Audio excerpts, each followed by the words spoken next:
games.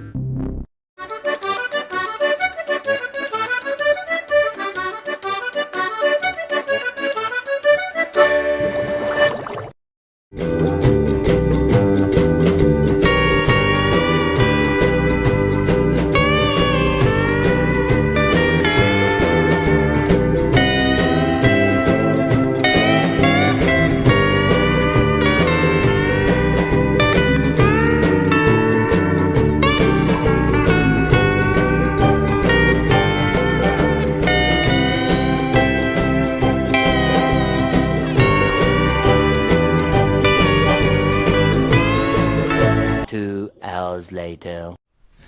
Hey everybody, as you can see I'm paddling down nostalgia for dragging these games out of the shelf. Nickelodeon's games consisting of their most popular characters in the early 2000s. But only cartoons, not the live action ones. Sorry Foot Fungus man. I know, you see, somehow the weather's gonna change for me and be so wonderful. Anyways, the reason why I'm blowing dust off these cases is because THQ Nordic, a new game company that formed from the shadows of the old THQ, is trying to revive and remaster all these classic games. Their first game in their long list of projects they're trying to remaster is perhaps the most celebrated Nick game of all time, Battle for Bikini Bottom. After getting revitalized over the past few years, thanks to YouTube and Twitch, we are finally getting a remastered version of this classic game in Battle for Bikini Bottom Rehydrated, scheduled to be released this summer on the Switch, PS4, and Xbox One, hopefully despite COVID-19. If we can get Animal Crossing, Resident Evil 3, and Doom Eternal, anything's possible. So to build to that, I want to look at all these classic games, play them through, crack some jokes, Yeah, that's not funny.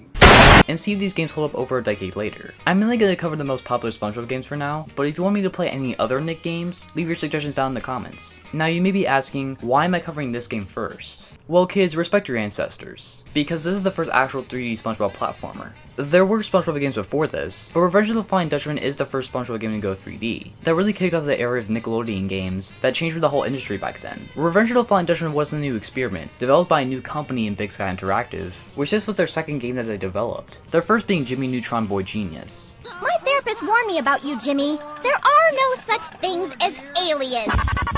Oh no! There's a key, Jimmy! Hurry, Jimmy Neutron! You're our only hope! Women. Oh god, I hope I don't have to cover this. Anyways, it quickly jumps into developing this game and got it out on the GameCube and PS2 in fall 2002. Upon initial release, the game got mixed reviews for its graphics, the atmosphere, the comedy, the mechanics and controls, on top of more that we'll get into later. But the most interesting thing about this game is that it was the last game that Big Sky ever developed. It was due to a sorry about that. It was mainly due to a glitch on the PS2 version of the game that caused people to crash and lose all their save files. After this, Big Sky quickly shut down and filed for bankruptcy. But luckily, I got this version of the game. Sorry, Sony. Alright, let's play this game. Wait, what's with the screen? Oh no, no, no! Don't tell me I have to play this freaking haunted version of the game.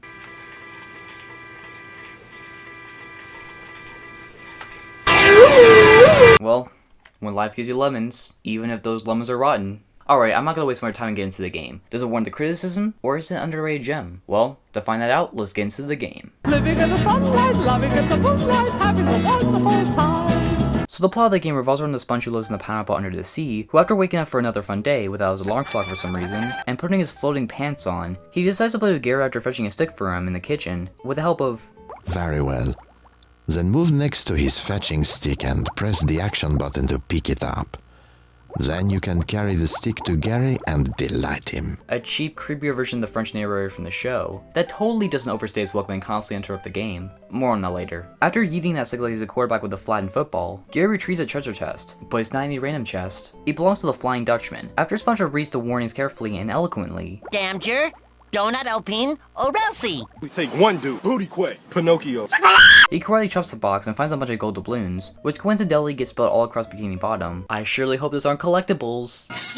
Along with that, SpongeBoy and Bob finds a bottle that's holding the Dutchman and accidentally releases him. He gets released and vows vengeance on SpongeBob for touching his treasure and making the yellow square a member of his ghostly crew. But like a good person, he blames Gary for the release of the Dutchman. Hold on there, Mr. Dutchman, sir. Technically speaking, it was not me who found you. Gary's the one who dug you up. Oh, you gotta be shitting me. And he disappears. So he allegedly starts out by going on to Bikini Bottom and collecting letter tiles to spell out his name. He sees Patrick that straight looks like a piece of sliced ham and fixes an antenna. He then unlocks a magic tent that allows him to change costumes. Most of the time you usually have to pick the fishing gear to collect jellyfish arranged from a variety of colors, from pink, red, Old No Name, and green ones that you have to sneak up on to catch. He then goes to the Krusty Krab to beat up random thugs. This isn't the Thug Tug. After exploring Bikini Bottom, swinging on the hooks, and getting all SpongeBob tiles from jumping on the Krusty Krab sign, and other locations, he spins into an epileptic seizure as SpongeBob enters the 9th dimension, but there's no giant monkey man. As you have to assemble a puzzle, once it's complete, SpongeBob gets a treasure hunter costume, as you have to find a treasure chest that's shown on the puzzle, and once you get it, you see one of the Dutchman's treasures. This formula repeats for the other 6 worlds in the game, which include Downtown, Jellyfish Fields, Sandy's Tree Dome, Chum World, Goo Lagoon, and finally the Dutchman's Graveyard. You come across many characters in the show, like this sailor guy, who's also in Goo Lagoon. This random pirate obsessed with booty. To make matters worse, someone grabbed my booty. You bring me 1 sack of booty. Aren't you the one who's been digging around in my booty? None shall pass, especially booty thieves. Now that is 1 loaded booty sack. His booty is bigger than anyone's, and I'd much rather be playing with my booty than guarding this old cannon. Let me guess, you lost some booty, you want some more booty. But again, aren't we all? These random buff lifeguards who for some reason wanted to be of SpongeBob. Okay, not many characters from the show appear. At least we have Larry. Well, well, well, look what the tide washed in. It's that dude who catches jellyfish. Try to keep your distance, okay? I don't want my friends to see us talking together. Except he's a real dick. I guess this is before he started living like Larry. You have to chase him around Goo Lagoon until he challenges you to a karate match, and once you win, you get a ladder tile. The only other characters from the show that appear are Plankton, who manages to create his own theme park, and for some reason a chum bucket looks like one of the Chernobyl power plants exploded right next to it. Sandy also appears in the game. She starts off with competing SpongeBob in karate, but not fighting each other like in the show. They instead see how many boxes they can break. Thank you, SpongeBob, for respecting women. After their first match, SpongeBob visits her in the tree dome, which has many holes in it due to their sparring, despite it was in a cave. Anyways, after SpongeBob fills up the holes, you have to get a beehive from Squidward's yard sale, which SpongeBob thinks is an acorn that he gives as a gift to Sandy. He then has to catch all the bees and wasps that escape, ending with another karate match with Sandy in her bedroom. Hey, grow up. Also, I forgot to mention, every time you complete a level, the Dutchman catches one of SpongeBob's friends, one after another in cutscenes. Squidward's not a character that appears. When you first have to do an intense race with the Krusty Krab, and then you have to borrow a book of the Flying Dutchman while he's sleeping, that gives us an explanation, so SpongeBob needs to get all the Dutchman's treasures to defeat the Dutchman, like that wasn't clear already. But then at the end, it actually doesn't mean anything because the book was out of date. You don't understand. The book you borrowed from Squidward was not completely accurate. In fact, it was a little out of date. Then why did you say that before, Mr. Narrator? That's right. You're a big fat phony! Mr. Krabs is also in the game, mostly in the beginning, making SpongeBob deliver Krabby Patties, because the Krusty Krab isn't making that bank. This is what working from home is like, people. I think we should all take advice from that. Along the way, you also obtain the Mermaid Man suit, which is only used a couple times in the game. It's only features throwing water balls. The only other costume in the game is the Reef Blower. That's also only used a couple times in the game. It doesn't do much apart from pushing stuff around, but its theme song is easily the best song in the entire game. It's a bop.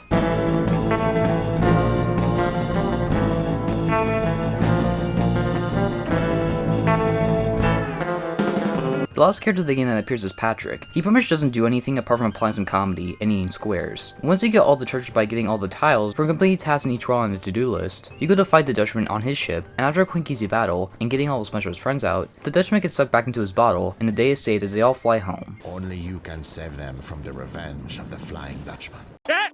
He said it! He said it! Living in the sunlight, loving in the moonlight, having a wonderful time.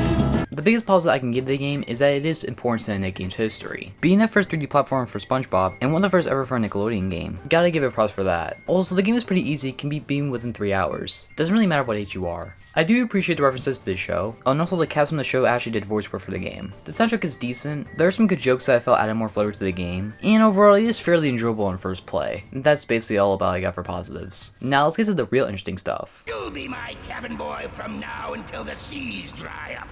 Give it up, Dutchman. Living in the sunlight, loving in the moonlight, having a wonderful time. This game looks rushed and feels rushed. The graphics are pretty self-explanatory. It was a low-budget licensed game moving for the early 6th gen, so I'm not going to blame the game designers for the look of it, despite it looks like a PS1 N64 game at best. But considering the game they made prior, at least they're consistent. But its low budget doesn't excuse all the other issues it has. The game has a really bad cut and dry structure to it. You basically do the same task 7 times in a row and it gets quite tedious. You're always needing to catch jellyfish or doubloons, or do tasks for long life NPCs that all get recycled like the sailor guy. Another major issue is the soundtrack. The songs on their own merit aren't the issue. issue. The issue is that probably due to the budget, they can only make a certain number of songs. Only 8 songs appear in the soundtrack, but they're placed very badly. The developers decided to have a song for each costume, but considering 3 out of the 4 costumes in the game are barely used, you mostly have to hear the jellyfishing theme for most of the game. And because the costumes are the only connections to the soundtrack, besides Chumroll and Dutchman's Graveyard, the song plays at very inappropriate times. My favorite is probably in Goo Lagoon. There's a part where the Dutchman crashes and destroys a dock, and this is what you hear in the background.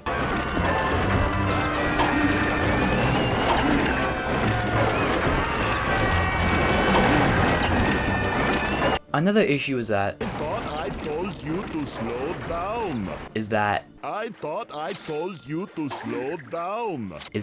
I thought I told you to slow down.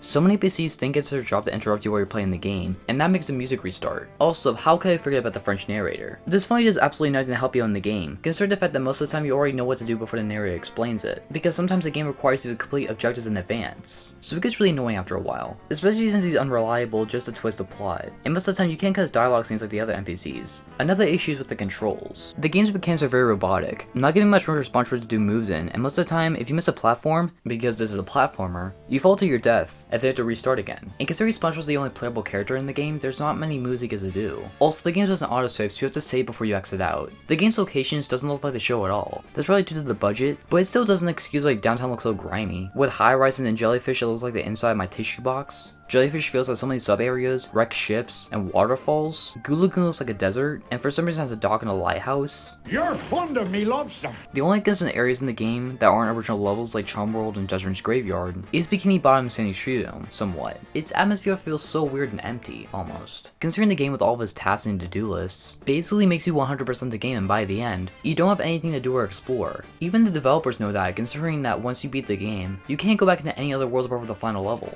The game as a whole just isn't that challenging. There's only one boss fight in the game you can be in less than 5 minutes. Overall, it's just not that well made of a game. There's a big thingy on your thingy and it's all bent out of shape, but it looks too big for me to move. That's what she said! Living in the sunlight, loving in the moonlight, having a wonderful time. All in all, SpongeBob Revenge of the Flying Dutchman is a bad game. There are some upsides to it like the voice acting, catchy soundtrack, some good humor, and being fairly easy, but all the mechanics are broken, the game looks outdated, even for the time this came out in. The game's objectives force you to 100% the game, the costumes are mostly useless, the game has an empty atmosphere, the audio randomly cuts, it has a repetitive and underwhelming story, the writing just not being on par with SpongeBob and overall just doesn't feel like SpongeBob. It doesn't have the same magic that the first 3 seasons have, despite this came out in the golden era of the show. It's just a cut and dry license game that has its moments and it is fun to poke at, it's just not a good game, considering it led to an entire game studio shutting down. It's not terrible, but it's far from good. I give Revenge of the Flying Dutchman a D, a 3 out of 10, and a skip a recommendation. So this case of a starting point for the next game's retrospective. Next time we'll look at something a little bit more fun and high quality. But in the meantime, if you have any questions, suggestions, or comments, just leave them down below. And also don't forget to like and subscribe for more content. I'm CBMF Productions, and I'll see you on the next level.